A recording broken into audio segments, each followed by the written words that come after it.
আল্লাহ রব্বুল আলামিন বলেছেন ফাজতানিবুর রিজসা মিনাল আওসান, তোমরা এই নাপাক, নোংরা, অপবিত্র, নিকৃষ্ট মূর্তি থেকে বেঁচে থাকবা।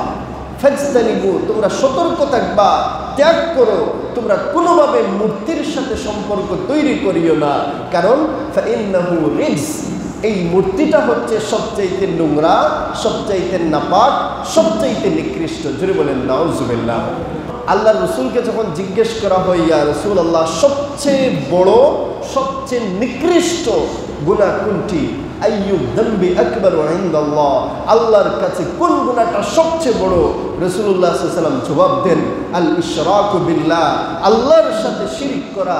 আল্লাহর সাথে শিরিক করা, মূর্তি পূজা করার মতো বড় কোনো গুনাহ আর হতে পারে না। জোরে বলেন নাউজুবিল্লাহ। আল্লাহর রসুলের সিরাতকে, আল্লাহর রসুলের জীবনীকে আল্লাহ রব্বুল আলামিন কত চমৎকারভাবে সাজিয়েছেন। যেভাবে ওহী নাজিল হওয়ার পর থেকে আল্লাহর রসুলের কাছে শরীয়তের বিধিবিধান আসছিল, তখন যেভাবে আল্লাহর রসুল মূর্তিকে না বলেছেন, মূর্তিকে নিকৃষ্ট বলেছেন, মূর্তির পূজার ধারে কাছে তিনি যান নাই, মূর্তির সাথে তার কোনো সম্পর্ক ছিল না, ঠিক তেমনিভাবে আল্লাহর রসুলের কাছে যখন শরীয়তের হুকুম আহকাম আসে নাই, তার শিশুকাল থেকে নিয়ে যৌবনকাল পর্যন্ত ওই সময়টাতেও আল্লাহ তার হাবিবকে জাহিলিয়াতের এই সবচেয়ে নিকৃষ্ট ঘৃণিত মূর্তি পূজার কাজ থেকে আল্লাহ বিরত রেখেছেন। জুড়ে বলি আলহামদুলিল্লাহ। আল্লাহ রসুল সাল্লাল্লাহু আলাইহি ওয়াসাল্লামের বয়স যখন 12 বছর, তখন তিনি চাচার সাথে, চাচা আবু তালিবের সাথে সিরিয়ার সফরে গিয়েছিলেন।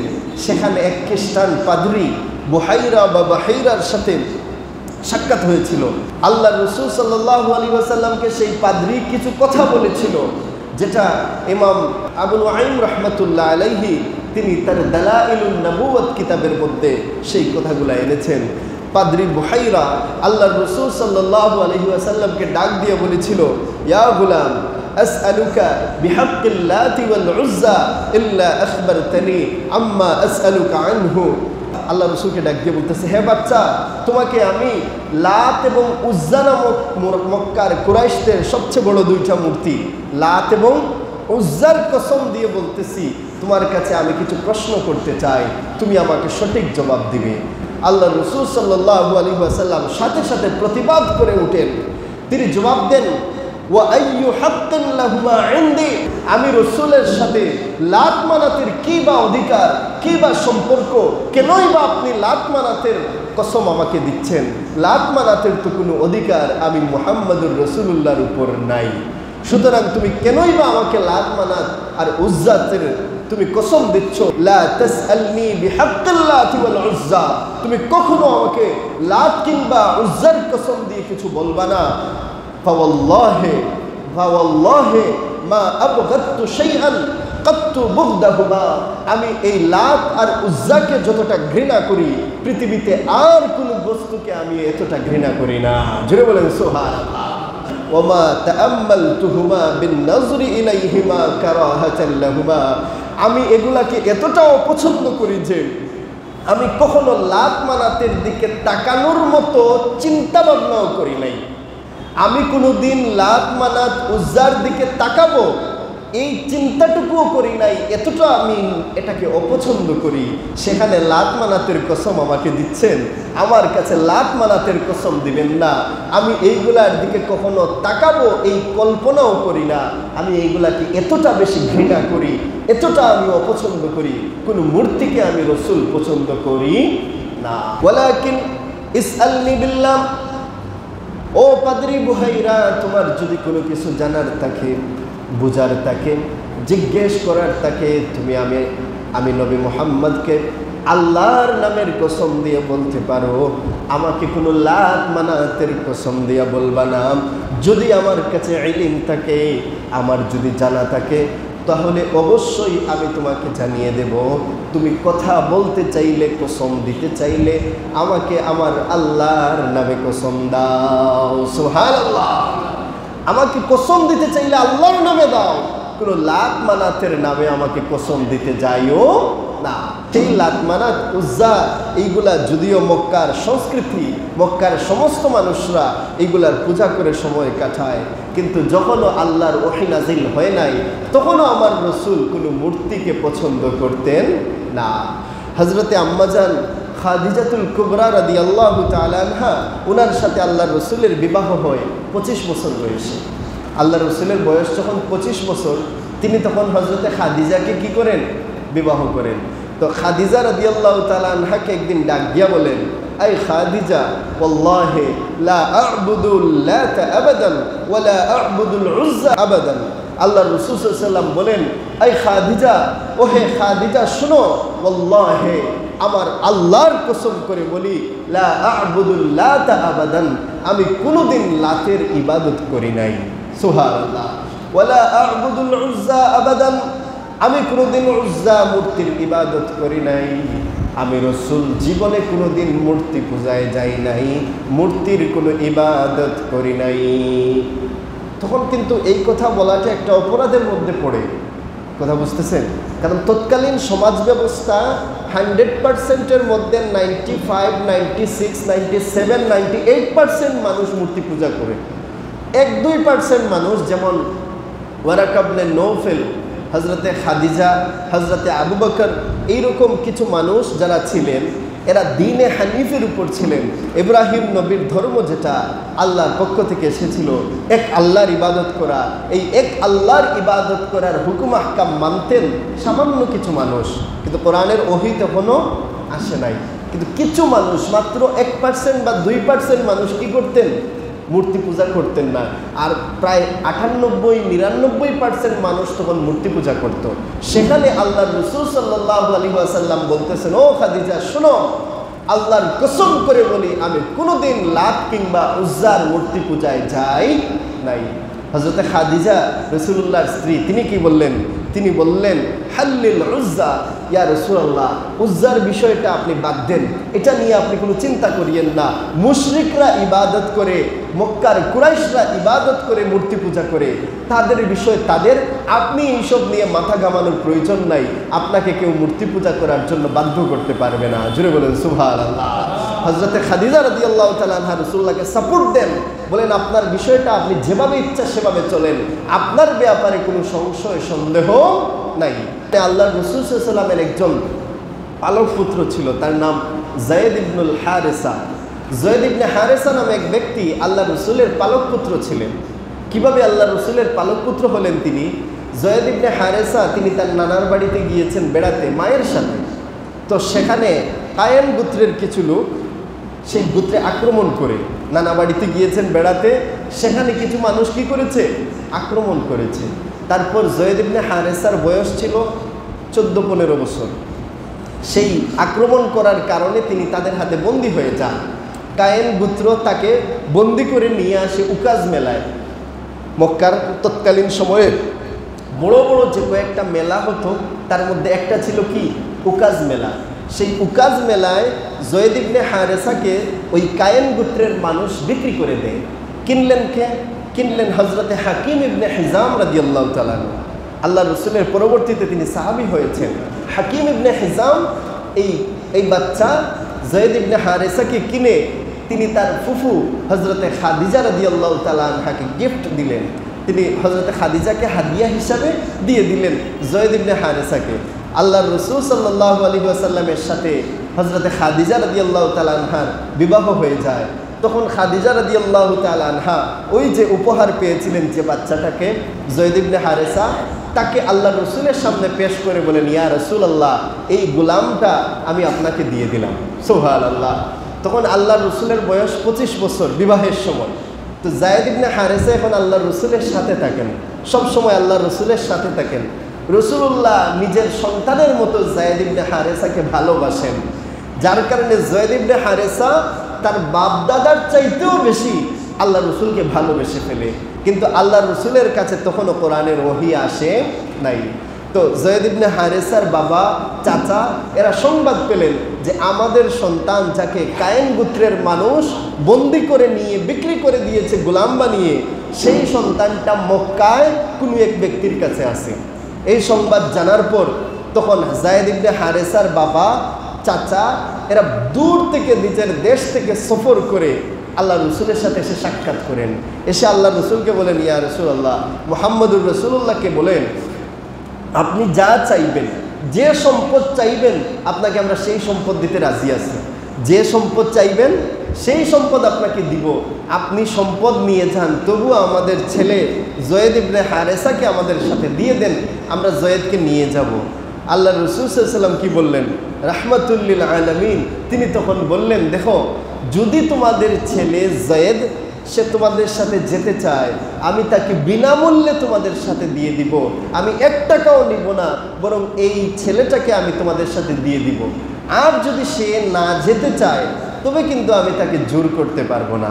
বাবা চাচা খুশি হলেন, বললেন আপনি বড় মহান মানুষ, আমার সন্তান, আমার ছেলে সে দাসত্বের জীবনের চাইতে স্বাধীন জীবন পছন্দ করবে, আর আমি বাবা এসেছি, আমি বাবাকে ছেড়ে দিবে, আমার সাথে যাবে না, এমনটা হতে পারে না।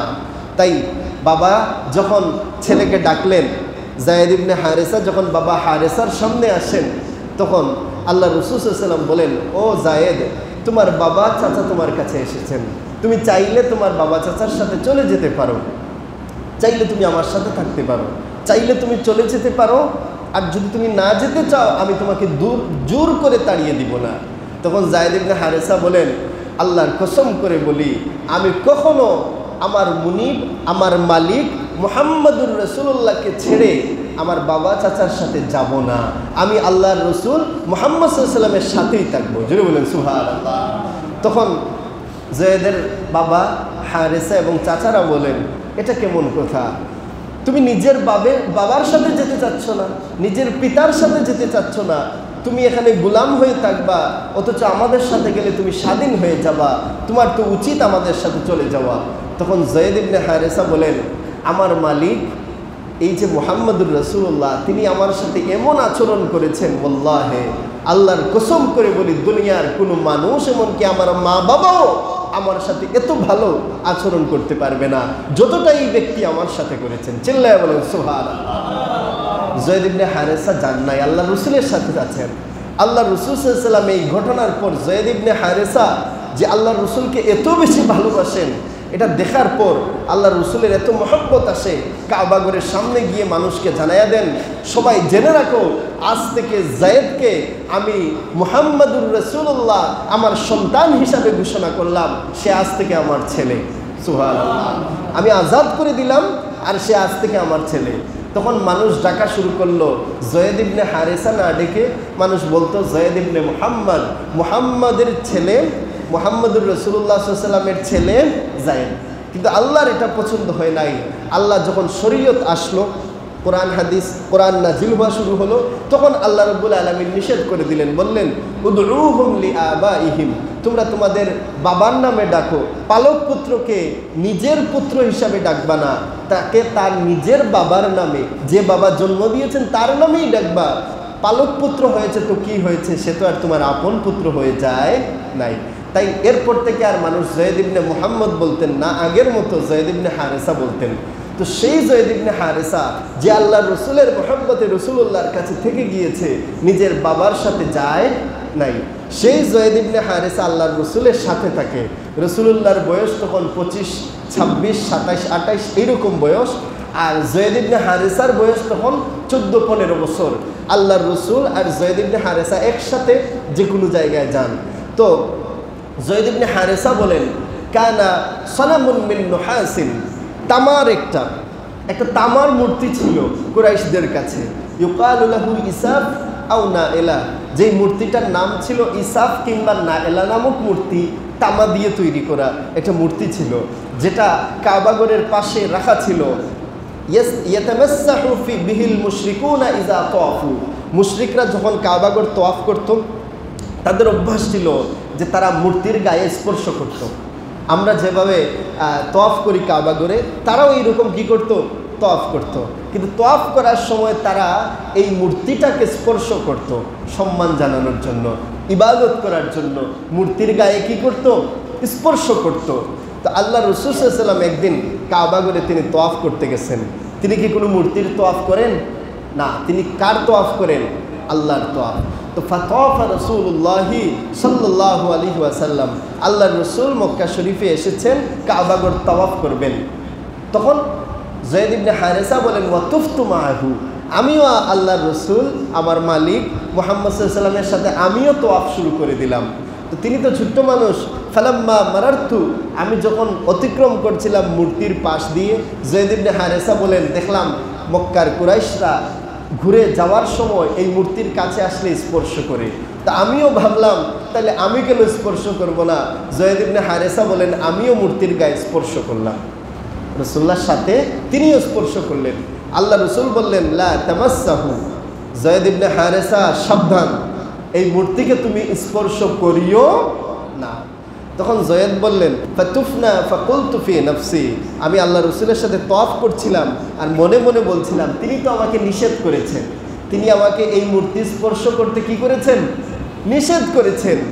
তো তিনি বলেন আমি মনে মনে বললাম লা আমাসান্নাহু হাত্তা আনজুরু মা ইয়াকুল, আমি আবার স্পর্শ করব, দেখব কি হয়, আল্লাহ রসুল কি বলেন, মুহাম্মদ সাল্লাল্লাহু আলাইহি ওয়াসাল্লাম আমার সাথে কেমন আচরণ করেন আমি দেখব।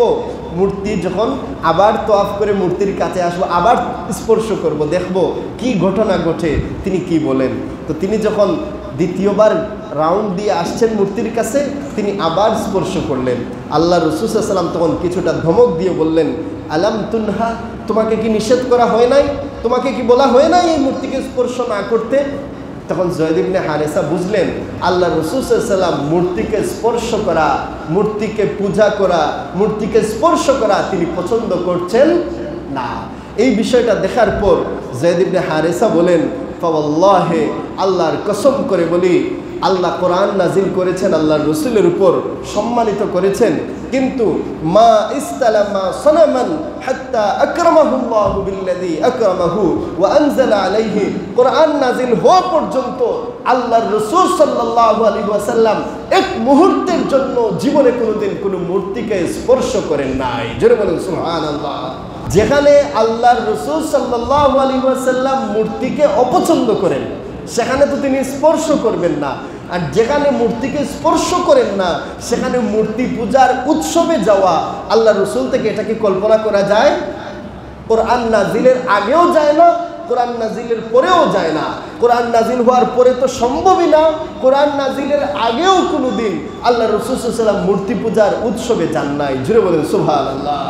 হযরতে ইবনে আব্বাস রাদিয়াল্লাহু তাআলা আনহু ইরশাদ ফরমান আল্লাহর রাসূল সাল্লাল্লাহু আলাইহি ওয়াসাল্লামের লালন পালনের দায়িত্ব যে মহিলা পালন করেছিলেন হযরতে উম্মে আইমান রাদিয়াল্লাহু তাআলা আনহা, তিনি বলেন কুরাইশরা একটা মূর্তির কাছে যেত।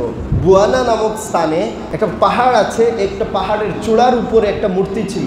কুরাইশরা এই মূর্তিটাকে খুব বেশি পছন্দ করত, তারা সেখানে যেত, পশু জবাই করত, সেখানে ফুর্তি করত, আনন্দ করত, উৎসব করত। হযরত উম্মে আইমান রাদিয়াল্লাহু তাআলা আনহা বলেন ওয়াজালিকা ইয়াউমান ফিস সানা, বছরে একদিন তারা বুয়ানা নামক স্থানে মূর্তি পূজার উৎসব করত। মক্কার কাফিরেরা বুয়ানা নামক স্থানে মূর্তি পূজার উৎসব করত বছরে একদিন। তো আল্লাহ রাসূল সাল্লাল্লাহু আলাইহি ওয়াসাল্লাম তখন কথা বলা শিখেছেন, হাঁটা শিখেছেন। বয়সটা বুঝতেছেন? 8 থেকে 10 বছর বয়স। আল্লাহ রসুল হাঁটা চলা জানেন, কথা বলতে জানেন। তখন আবু তালিব আল্লাহ রসুল সাল্লাল্লাহু আলাইহি ওয়াসাল্লামকে নিয়ে ওই মূর্তি পূজার উৎসবে, কথা বুঝেন নাই, বুয়ানা নামক স্থানে যে মূর্তি পূজা হয় ওই মূর্তি পূজার উৎসবে যাওয়ার ইচ্ছা করলেন। তিনি এসে আল্লাহ রসুলকে বললেন আমি চাই তুমি আমার সাথে ওই মূর্তি পূজায় সমস্ত কুরাইশদের সাথে তুমিও আমাদের সাথে যাবে, মূর্তি পূজার উৎসবে তুমি শরিক হবে। সেটা বলার পর আল্লাহ রসুলকে যখন এটা বলা হলো তখন আল্লাহ রসুল সাল্লাল্লাহু আলাইহি ওয়াসাল্লাম কি বললেন? ফায়াবা রাসূলুল্লাহি সাল্লাল্লাহু আলাইহি ওয়াসাল্লাম যালিকা। যখন রসুলুল্লাহর বয়সটা খেয়াল করেন, মাত্র কথা বলা হাঁটা চলা শিখেছেন, 8 থেকে 10 বছর বয়স। চাচা যখন বললেন যে মূর্তি পূজার উৎসবে আমাদের সাথে সমস্ত কুরাইশদের সাথে তোমাকে যেতেই হবে, আল্লাহ রসুল তখন সাথে সাথে ইয়াবা রাসূলুল্লাহি সাল্লাল্লাহু আলাইহি ওয়াসাল্লাম, আল্লাহ রসুল সাল্লাল্লাহু আলাইহি ওয়াসাল্লাম 8 বছর বয়স, তাৎক্ষণিক তিনি বললেন না চাচাজি, আমি কোনোদিন মূর্তি পূজার উৎসবে যাব না। সুবহানাল্লাহ। যখন তিনি এই কথা বললেন চাচা আবু তালিব রাগান্বিত হলেন। সারা কুরাইশ যে মূর্তির পূজা করে সেই মূর্তি পূজায় যদি আমার ভাতিজা তিনি না যান তাহলে তো কুরাইশরা এই বাচ্চা সম্পর্কে বিরূপ ধারণা করবে, তারা এই বাচ্চার বিরুদ্ধে দাঁড়িয়ে যাবে, এই বাচ্চার বিরুদ্ধে কথা বলা শুরু করবে, না জানি তাকে কোন শাস্তি দিয়ে দেয়। চাচা আবু তালিব তখন রাগান্বিত হলেন, রাগ করে বললেন, না, কেন যাবা না, তোমাকে যেতেই হবে।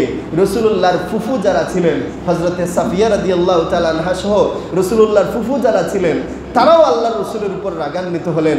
অথচ আল্লাহর রসুলের বয়স 8 থেকে 10 হয়েছে, কোনোদিন রসুলুল্লাহর চাচা কিংবা ফুফু কোনোদিন রাগান্বিত হন নাই।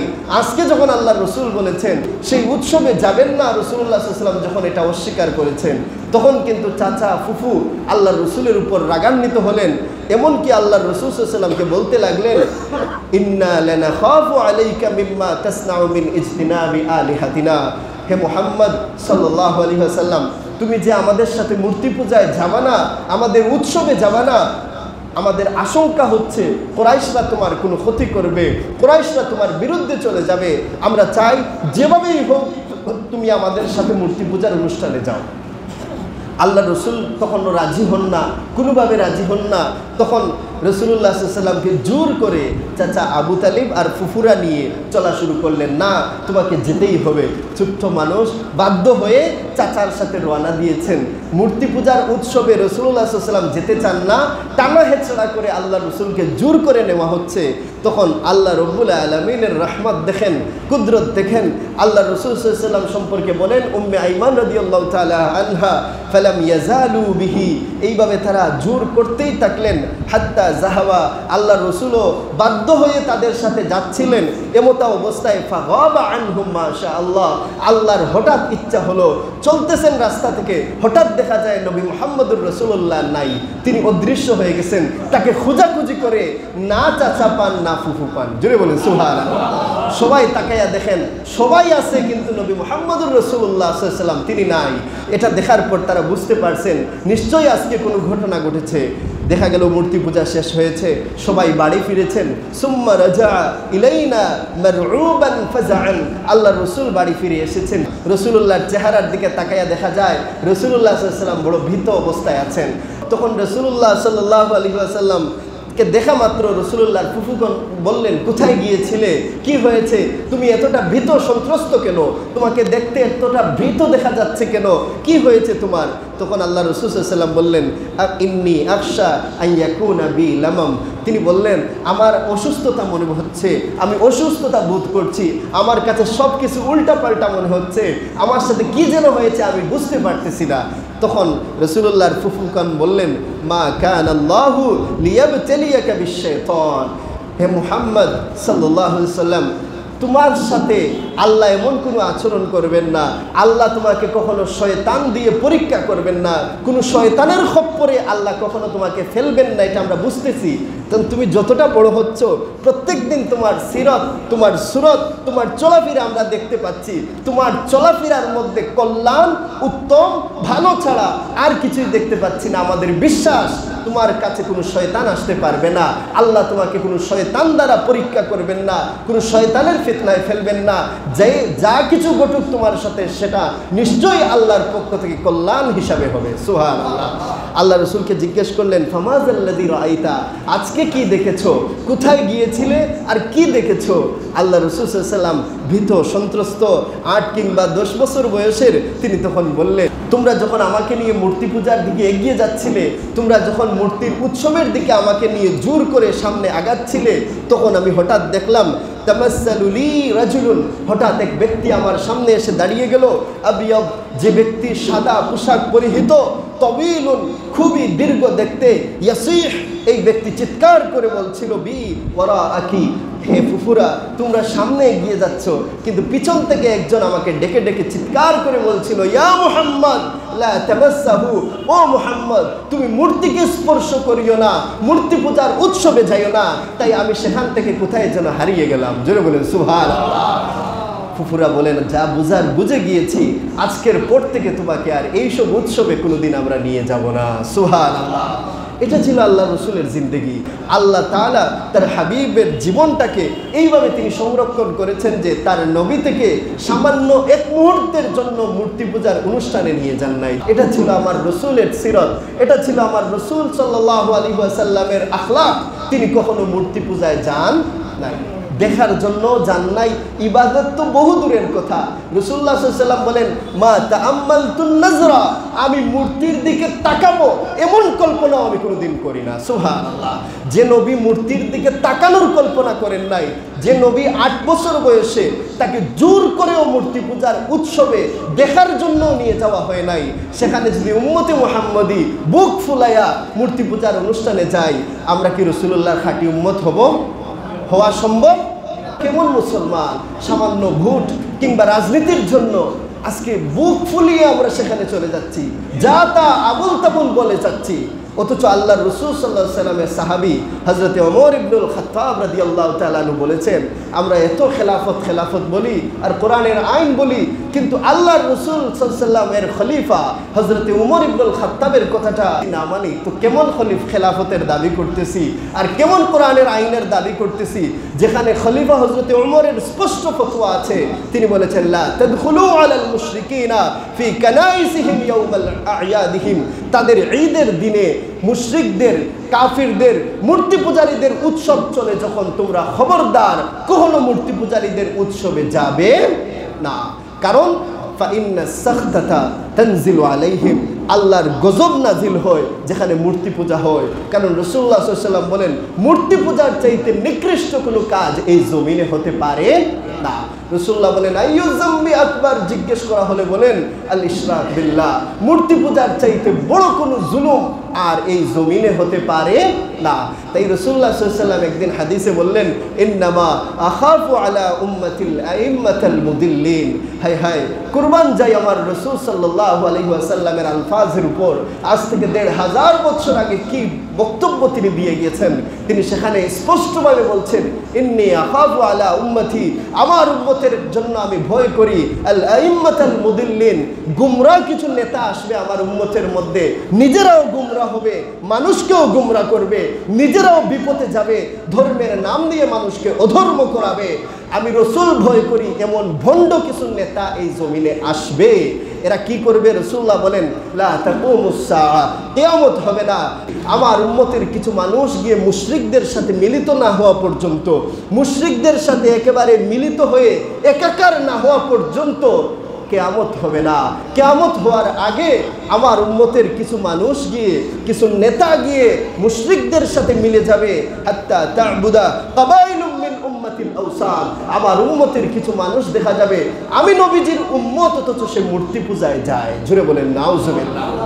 আমি নবীজির উম্মত কিন্তু সে মূর্তি পূজায় যাবে, মূর্তির পূজায় শরীক হবে, মূর্তি পূজার অনুষ্ঠানে উপস্থিত হবে, সেও কেমন যেন একজন মূর্তি পূজারী হয়ে যাবে। জোরে বলেন নাউজুবিল্লাহ। এগুলা স্পষ্ট বক্তব্য। আপনি যে হতে পারেন, যে কোনো নেতা হতে পারেন, কিন্তু মুসলমান হয়ে থাকলে আপনার কাছে যদি নবীজির ধর্ম, নবীজির ইসলাম সঠিকভাবে পৌঁছে থাকে, আপনি কখনো এই কথা বলতে পারেন না অসাম্প্রদায়িক সম্প্রীতির নামে আপনি মূর্তি পূজায় গিয়ে উপস্থিত হবেন। আজ পর্যন্ত তো কোনো হিন্দু এসে আপনার ঈদগাহে উপস্থিত হয় নাই, আজ পর্যন্ত তো কোনো হিন্দু এসে আপনার কুরবানির অনুষ্ঠানে আসে নাই, পশু জবাই করতে দেখতেও আসে নাই, আপনাকে সাপোর্ট দিতেও আসে নাই। কেন আপনি যাচ্ছেন? এতটা নির্লজ্জ আর বেহায়া হয়ে গিয়েছি যে রাসূল সাল্লাল্লাহু আলাইহি ওয়াসাল্লাম মাত্র 8 বছর বয়সে অস্বীকার জানান মূর্তি পূজার উৎসবে যাব না, আর আজকে সামান্য কিছু ক্ষমতার কাছে বিক্রি হয়ে আপনি আমি সেই মূর্তি পূজার অনুষ্ঠানে চলে যাই।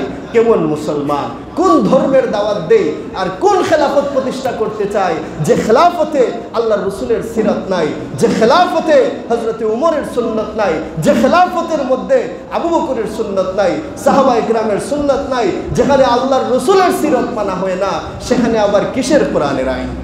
সাবধান, আপনি আমি যে হই, ঈমান যদি থেকে থাকে, খবরদার, যেখানে আল্লাহর গজব নাজিল হয় এর চাইতে নিকৃষ্ট কোনো কাজ নাই। আপনি সেখানে গিয়ে বলতেছেন শুভেচ্ছা, তার মানে কি আপনার এই নিকৃষ্ট কাজটাকে আমি সমর্থন দিলাম। কোনো নিকৃষ্ট কাজকে কি সমর্থন দেওয়ার সুযোগ আছে? আপনি কি জিনা বেবিচার চলতেছে গিয়ে বলতে পারেন যে আমি আপনাদেরকে শুভেচ্ছা জানালাম? এটা তো কেউ বলবেন না। কিন্তু আল্লাহ রসুলকে যখন জিজ্ঞেস করা হয় সবচেয়ে বড় কবিরা গুনাহ কোনটা, আল্লাহ রসুল তো জিনার কথা বলেন নাই, বেবিচারের কথা বলেন নাই, রসুল্লাহ বলেছেন আল ইশরাক বিল্লাহ, আল্লাহর সাথে শিরিকের কথা। সেখানে আপনি আমি যদি ঈমান হেফাজত না করতে পারি, আল্লাহ রসুলের সিরাত থেকে যদি শিক্ষা না নিতে পারি, এই জীবনে আর তো আসবো না, একবারই এসেছি, ঈমানটা অন্তত নিয়ে যাই। কবরে যদি আর কিছু নাও নিয়ে যেতে পারি, অন্তত তো আমরা ঈমানটা নিয়ে যেতে চাই। সবাই রাজি কিনা না? আল্লাহ আমাদেরকে তৌফিক দান করুন, আমরা যেন কখনো কোনো মূর্তি পূজার অনুষ্ঠানে না যাই। চিৎকার করে বলেন আমিন। আল্লাহ যেন আমাদেরকে গুমরাহ নেতাদের থেকে হেফাজত করেন, যারা ইসলামের নাম দিয়ে আমাদেরকে দুর্গা পূজায় নিতে চায়। আমরা এইসব নেতা থেকে আল্লাহর কাছে ফানা চাই। সবাই বলেন আমিন। ওয়া আখিরু দাওয়ানা আলহামদুলিল্লাহি রাব্বিল আলামিন।